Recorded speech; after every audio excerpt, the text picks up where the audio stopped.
We live in a world now, it seems, where coaches want kids to specialize earlier and earlier.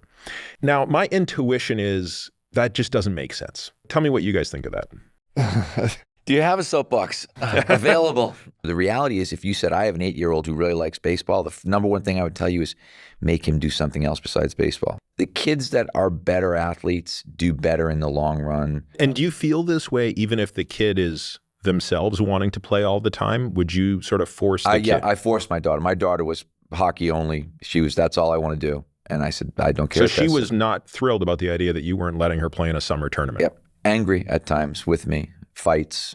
Up to 12, broadest sampling possible. The more things they can possibly do, the better, the more, because we're trying to develop general athletic attributes.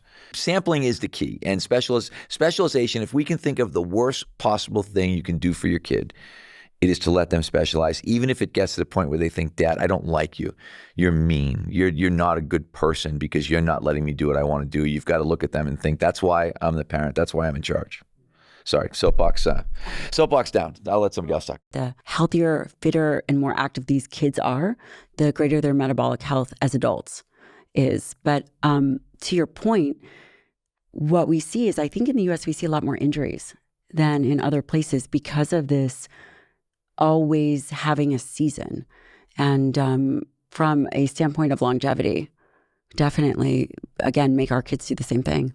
I don't know why we haven't stopped and questioned it a little bit sooner, because it's not like injury rates are going down. So we're playing more and getting injured more. Like, that's what we've seen. We need to start looking at these extensive seasons and these multiple seasons per year, because it's not changing. It's not helping. If it was helping, we wouldn't have all these athletes being injured. Things are worse now than they've ever been.